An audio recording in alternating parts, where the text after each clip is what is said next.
झुकता है जमाना, झुकती है सरकारें, बस झुकाने वाले चाहिए। नमस्कार साथियों, मैं मुकेश कुमार। आइए हमारे देश के संसद में हो हल्ला के साथ पेश किया गया यह तीनों कानून और हमारे देश के प्रधानमंत्री के माफीनामों के साथ समाप्त किया गया इन कृषि कानूनों के बारे में समझते हैं, इसके आसपास के माहौल के बारे में समझते हैं और हमारे देश के किसानों के बारे में समझते हैं। यह तीनों कानून farmer produce trade and commerce act 2020, farmer agreement on price insurance service act 2020, essential commodity act 2020 को 17 सितंबर को लोकसभा से पास किया जाता है और यह कानून 20 सितंबर को इसको राज्यसभा के हो हल्ला और ध्वनि मत से पास किया जाता है। उसके बाद 27 सितंबर को हमारे राष्ट्रपति रामनाथ कोविंद के हस्ताक्षर के बाद यह कानून बन जाता है। तभी से हमारे देश के कुछ किसान इससे नाराज होते हैं और हम सिंधु बॉर्डर और गाजीपुर बॉर्डर में आके अपना जमाना लगा। हमारे देश में आज भी 58% जनता डायरेक्ट और इनडायरेक्ट रूप से कृषि पर निर्भर करती हैं और इन बड़े वोट बैंक को कोई भी पार्टियां गंवाना नहीं चाहती हैं। हमारे देश के सभी चुनाव के मैनिफेस्टो में, सभी नेताओं के चुनाव के मैनिफेस्टो में किसान होता है। उनके लिए बड़े बड़े दावे होते हैं, इनके रैलियों में और इनके भाषणों में किसान के लिए बड़े बड़े अधिकार होते हैं। लेकिन आज भी गांव में किसान की स्थिति वैसा ही है जो पहले हुआ करती थी। जब इनसे किसानों के बारे में सवाल पूछो तो ये बताते हैं पहले किसान कच्चे के मकान में रहते थे, लेकिन हमारे टाइम में पक्के मकान में रहते हैं। लेकिन इनको कौन बताए कि पक्के मकान में उन्हीं के परिवार रहता है जो कृषि छोड़कर, खेती छोड़कर, जिनका कोई लड़का शहरों में नौकरी करता है या कोई किसानी छोड़ के कोई बिजनेस करता है। जब देश आज़ाद हुआ उस समय बोला जाता था कि यह देश नौजवानों का है और यहाँ के किसानों का है, लेकिन कुछ दिनों से ऐसे लगने लगा था कि यह देश अंबानी और अडानियों का हो चला था। आप एक इक्वेशन से समझिए कि हमारे देश में अगर कोई एक लग्जरी कार लेता है तो उस पर 60% का ब्याज लगता है, जबकि एक किसान एक ट्रैक्टर लेता है तो उसको 17% का ब्याज देना होता है।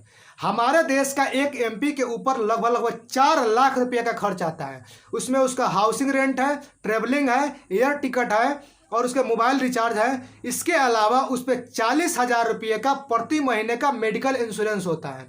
जरा आप सोचिए कि हमारे देश का एक किसान की रोज भिड़ंत सांप और बिच्छुओं से होती है। कितने ऐसे किसान हैं जिसकी मृत्यु सांप और बिच्छुओं के काटने से हो जाती है, लेकिन उनको 1 रुपये का मुआवजा नहीं मिलता है। वास्तव में कुछ प्रावधान था जो किसानों को फंसा रहा था।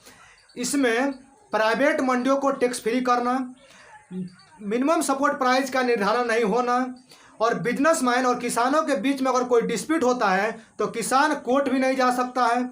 ऊपर से देखने में यह आपको बहुत अच्छा लगेगा कि किसानों की इसमें आज़ादी हो जाती कि वो अपना फसल कहीं भी बेच सकता है, लेकिन फिर इसमें फूड होर्डिंग की समस्या आ जाती।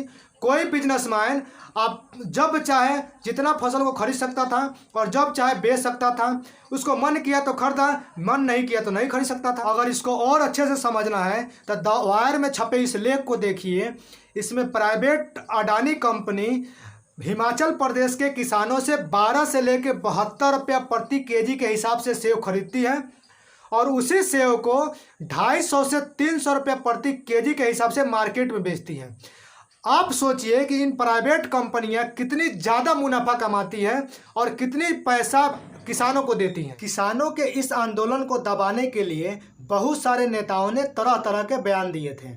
आप इन बयान को काजू बादाम खा रहे हैं, इसमें आतंकवादी भी हो सकते हैं। कोई विरोध नहीं है, वो तो निकम्मे लोग हैं। वो गांव में दारूबाज और निकम्मे लोग हैं, निठल्ले लोग, ना वो घर के बस के ना वो गांव के बस के। 60 समाज चले ऐसे को तैसा हालो ठंडे सामना करो आके हम आपको सुधार देंगे, 2 मिनट देगा। अकबर इलाहाबादी का एक फेमस शायर है, ना तीर ना कमानों को ना तलवार निकालो, जब तोप हो सामने तो अखबार निकालो। यहाँ के किसानों ने भी वही किया, अपना खुद का अखबार निकाला। किसान एकता मोर्चा के नाम से अपना यूट्यूब चैनल बनाया, ट्विटर फेसबुक, इंस्टाग्राम पर अपना बात को रखा। पहले के टाइम में किसान के बच्चों को बताया जाता था कि आपको आपका अधिकार लेना है तो आप एक हाथ में कुदाल और दूसरे हाथ में कलम पकड़िए। लेकिन अभी के टाइम में दुनिया चेंज हो रहा है। अब अपने बच्चों को आप सिखाइए कि एक हाथ में कलम और कुदाल पकड़े और दूसरे हाथ में कंप्यूटर और मोबाइल पकड़े। अगर उसका बात कोई नहीं मानता है तो हर एक सोशल मीडिया पे डालें, अपना बात को बोल्ड तरीका से रखें, देखिए उसका बात क्यों नहीं सुना जाता। 1964 में सी सुब्रमण्यम हमारे देश के फूड एंड एग्रीकल्चर मिनिस्टर हुआ करते थे। उन्हीं के समय में मिनिमम सपोर्ट प्राइस का कंसेप्ट आया था। लेकिन आज तक मात्र 6% किसान ऐसे हैं जो अपने फसल को मिनिमम सपोर्ट प्राइस पे बेच पाते हैं।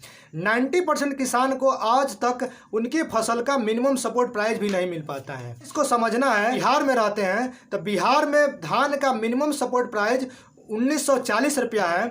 आप हमें बताइए कि कितने % किसान हैं जो हमारे बिहार में वो अपने धान को 1940 रुपये के प्रति कुंटल के रेट से बेच पाते हैं। ऐसा नहीं है कि हमारे देश के नेताओं ने काम नहीं किया है, उन्होंने बहुत बड़े बड़े काम किए हैं।